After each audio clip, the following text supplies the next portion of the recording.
अध्याय 12। ईरानी और मकदूनियाई आक्रमण। ईरानी आक्रमण। पूर्वोत्तर भारत के छोटे छोटे रजवाड़ों और गणराज्यों का विलय धीरे धीरे मगध साम्राज्य में हो गया, परंतु पश्चिमोत्तर भारत की स्थिति ईसा पूर्व 6ठी सदी के पूर्वार्ध के दौरान भिन्न थी। कंबोज, गंधार और मद्र आदि के राजा आपस में ही लड़ते रहते थे। इस क्षेत्र में मगध जैसा कोई शक्तिशाली साम्राज्य नहीं था जो इन आपस में लड़ने वाले समुदायों को संगठित साम्राज्य के रूप में परिणत कर सकता। यह क्षेत्र समृद्ध भी था। इतना ही नहीं, हिंदू कुश के दर्रों से इस क्षेत्र में बाहर से आसानी से घुसा जा सकता था। जिस समय मगध के राजा अपना साम्राज्य बढ़ा रहे थे, उस समय ईरान के हकमनी शासक भी अपना राज्य विस्तार कर रहे थे। ईरान के शासकों ने भारत की पश्चिमोत्तर सीमा पर व्याप्त राजनीतिक फूट से फायदा उठाया। ईरानी शासक दारैवहू यानी डेरियस 516 ईसा पूर्व में पश्चिमोत्तर भारत में घुस गया और उसने पंजाब, सिंधु नदी के पश्चिम के इलाके और सिंध को जीतकर अपने साम्राज्य में मिला लिया। यह क्षेत्र फारस यानी ईरान का 20वां प्रांत या क्षत्रपी बन गया। फारस साम्राज्य में कुल मिला के 28 क्षत्रपियाँ थीं। भारतीय क्षत्रपी में सिंधु पश्चिमोत्तर सीमा प्रांत तथा पंजाब का सिंधु नदी के पश्चिम वाला हिस्सा था। यह साम्राज्य का सबसे अधिक आबाद और उपजाऊ हिस्सा था। इस क्षेत्र से 360 टैलेंट मुद्रा तथा भार का प्राचीन माप सोना राजस्व के रूप में आता था, जो फारस के सभी एशियाई प्रांतों से मिलने वाले कुल राजस्व का 1/3 था। भारतीय प्रजा को ईरान फौज में भी भर्ती किया जाने लगा। दारैवहू यानी डेरियस के उत्तराधिकारी क्षयार्स ने यूनानियों के खिलाफ लंबी लड़ाई में भारतीयों को अपनी फौज में शामिल किया। ऐसा लगता है कि भारत पर सिकंदर के हमले तक पश्चिमोत्तर भारत के हिस्से ईरानी साम्राज्य का अंग बने रहे। संपर्क के परिणाम। भारत और ईरान का यह संपर्क करीब 200 सालों तक बना रहा। इससे भारत और ईरान के बीच व्यापार को बढ़ावा मिला। इस संपर्क के सांस्कृतिक परिणाम और भी महत्वपूर्ण हुए। ईरानी लिपिकार कातिब भारत में लेखन का एक खास रूप लेकर आए, जो आगे चलकर खरोष्ठी नाम से मशहूर हुआ। यह लिपि अरबी की तरह दाईं से बाईं की ओर लिखी जाती थी। ईसा पूर्व 3री सदी में पश्चिमोत्तर भारत में अशोक से कुछ अभिलेख इसी लिपि में लिखे गए हैं। यह लिपि ईसा की 3री सदी तक इस देश में चलती रही। पश्चिमोत्तर सीमा प्रांत में ईरानी सिक्के भी मिलते हैं, जिनसे ईरान के साथ व्यापार होने का संकेत मिलता है, किंतु यह सोचना गलत होगा कि ईरान के साथ संपर्क के परिणाम स्वरूप ही आहत मुद्राएं भारत में प्रचलित हुईं। फिर भी मौर्य वास्तुकला पर ईरानी प्रभाव स्पष्ट रूप से दिखाई पड़ता है। अशोककालीन स्मारक, विशेषकर घंटा के आकार के गुंबज, कुछ हद तक ईरानी प्रतिरूपों पर आधारित थे। अशोक के राज्यादेशों की प्रस्तावना और उनमें प्रयुक्त शब्दों में भी ईरानी प्रभाव देखा जा सकता है। उदाहरण के लिए, ईरानी शब्द दीपि के लिए अशोककालीन लेखकों ने लिपि शब्द का प्रयोग किया है। इसके अतिरिक्त यूनानियों को भारत की अपार संपत्ति की जो जानकारी मिली, वह इन ईरानियों के जरिए ही।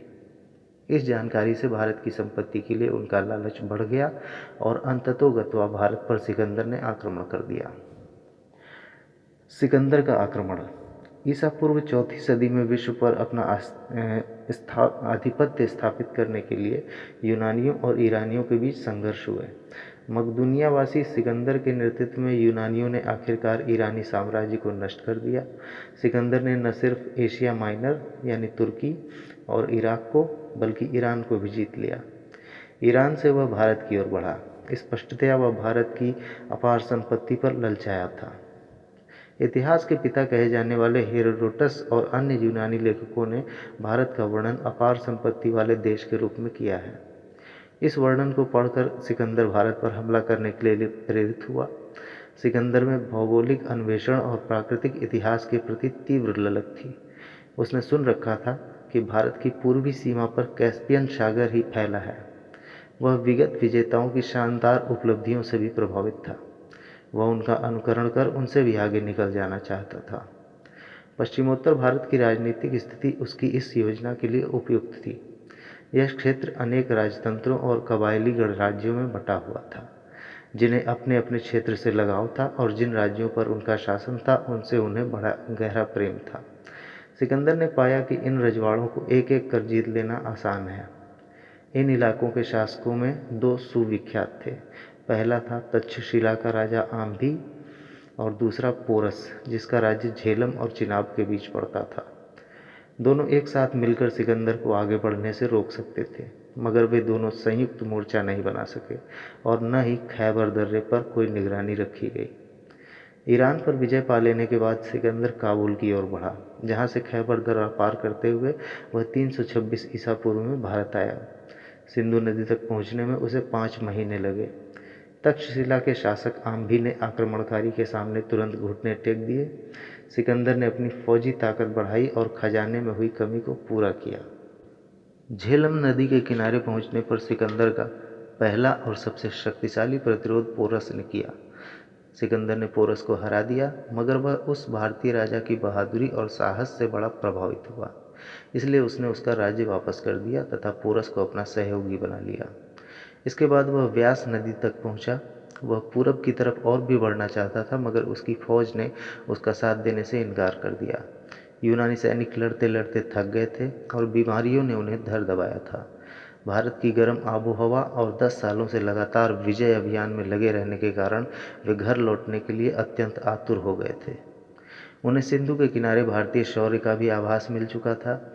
इससे उनमें आगे बढ़ने की कोई इच्छा नहीं रह गई। यूनानी इतिहासकार एरियन ने लिखा है, युद्ध कला में भारतवासी अन्य तत्कालीन जनों से अत्यंत श्रेष्ठ थे। यूनानी सैनिकों को एक विशेष रूप से खबर थी कि गंगा के किनारे एक भारी शक्ति है। साफ तौर पर यह मगध राज्य के बारे में बतलाया गया था। मगध पर नंद वंश का शासन था और उसकी सेना सिकंदर की सेना से कहीं बड़ी थी। इसलिए सिकंदर आगे बढ़ने के लिए बार बार अपील करता रह गया, पर यूनानी सैनिक डर से मस नहीं हुए। सिकंदर ने दुख भरे स्वर में कहा, मैं उन दिलों में उत्साह भरना चाहता हूँ जो निष्ठाहीन और कायरतापूर्ण डर से दबे हुए हैं। इस प्रकार वह राजा जो अपने शत्रुओं से कभी नहीं हारा, अपने ही लोगों से हार मानने को मजबूर हो गया। वह वापस लौटने को बाध्य हो गया और पूर्वी साम्राज्य का उसका सपना अधूरा रह गया। वापस लौटते हुए सिकंदर ने भारतीय सीमा के अंत तक पहुँचते पहुँचते अनेक छोटे छोटे गणराज्यों को पराजित किया। वह भारत में लगभग 19 महीने 326 से 325 ईसा पूर्व तक रहा, जिसके दौरान वह हमेशा लड़ाई में ही लगा रहा। उसे अपने जीते हुए भूभाग को सुव्यवस्थित करने का शायद ही मौका मिला। फिर भी उसने कुछ प्रबंध किए। अधिकांश विजित राज्य उनके शासकों को लौटा दिए गए, जिन्होंने उसकी अधीनता स्वीकार कर ली थी, परंतु उसने अपने भूभाग को 3 हिस्सों में बांट दिया और 3 यूनानी गवर्नरों के हाथ सौंप दिया। इस क्षेत्र में अपनी सत्ता कायम रखने के उद्देश्य से उसने यहाँ कई नगर भी बसाए। सिकंदर के आक्रमण के परिणाम। सिकंदर के आक्रमण ने प्राचीन यूरोप को प्राचीन भारत के निकट संपर्क में आने का अवसर दिया। इसके कई महत्वपूर्ण परिणाम निकले। सिकंदर का भारतीय अभियान खूब सफल रहा। उसने अपने साम्राज्य में एक नया भारतीय प्रांत जोड़ा, जो ईरान द्वारा जीते गए भूभाग से काफ़ी बड़ा था। यह अलग बात है कि यूनानी कब्जे का भारतीय भूभाग जल्द ही तत्कालीन मौर्य शासकों के कब्जे में चला गया। इस आक्रमण का सबसे महत्वपूर्ण परिणाम था भारत और यूनान के बीच विभिन्न क्षेत्रों में प्रत्यक्ष संपर्क की स्थापना। सिकंदर के अभियान से 4 भिन्न भिन्न स्थल मार्गों और जल मार्गों के द्वार खुले। इससे यूनानी व्यापारियों और शिल्पियों के लिए मार्ग प्रशस्त हुआ तथा व्यापार की तत्कालीन सुविधाएं बढ़ी। यद्यपि कहा जाता है कि कुछ यूनानी सिकंदर के आक्रमण से पहले भी पश्चिमोत्तर भारत में रहते थे, तथापि आक्रमण के फलस्वरूप इस इलाके में और यूनानी उपनिवेश स्थापित हुए। उनमें अधिक महत्व के थे काबुल क्षेत्र में सिकंदरिया शहर, झेलम के तट पर बुकेफाल और सिंध में सिकंदरिया। इन क्षेत्रों को तो मौर्य शासकों ने जीत लिया, पर इन उपनिवेशों का सफाया नहीं किया और कुछ यूनानी चंद्रगुप्त मौर्य और अशोक के शासनकाल में भी वहां बने रहे। सिकंदर को उस रहस्यमय महासागर के भूगोल में गहरी दिलचस्पी हो गई, जिसे उसने पहली बार सिंधु के मुहाने पर देखा था। इसलिए उसने अपने नए बेड़े को अपने मित्र नियारकस के नेतृत्व में सिंधु नदी के मुहाने से फरात नदी के मुहाने तक समुद्र तट का पता लगाने और बंदरगाहों को ढूंढने के लिए रवाना किया। इसीलिए सिकंदर के इतिहासकार मूल्यवान भौगोलिक विवरण छोड़ गए हैं। उन्होंने सिकंदर के अभियान का तिथि सहित इतिहास भी लिख छोड़ा है, जिससे हमें भारत में हुई घटनाओं का तिथि क्रम निश्चित आधार पर तैयार करने में सहायता मिलती है। सिकंदर के इतिहासकार हमें सामाजिक और आर्थिक हालात के बारे में भी महत्वपूर्ण जानकारी देते हैं। वे हमें सती प्रथा, गरीब माँ बाप द्वारा अपनी लड़कियों को बेचने और पश्चिमोत्तर भारत के उत्तम नस्ल वाले गाय बैलों के बारे में बतलाते हैं। सिकंदर ने वहाँ से 2 लाख गाय बैल यूनान में इस्तेमाल करने के लिए मकदूनिया भेजे। बढ़ईगिरी भारत की सबसे उन्नत दस्तकारी थी। बढ़ई रथ, नाव और जहाज बनाते थे। पश्चिमोत्तर भारत के छोटे छोटे राज्यों की सत्ता को नष्ट कर सिकंदर के आक्रमण ने इस क्षेत्र में मौर्य साम्राज्य के विस्तार का मार्ग प्रशस्त किया। सुना जाता है कि मौर्य साम्राज्य के संस्थापक चंद्रगुप्त ने सिकंदर के सैन्य तंत्र की कार्यप्रणाली को थोड़ा बहुत देखा था और उसने उसका कुछ ज्ञान प्राप्त किया था, जिससे उसे नंद वंश की सत्ता को उखाड़ने में सहायता मिली।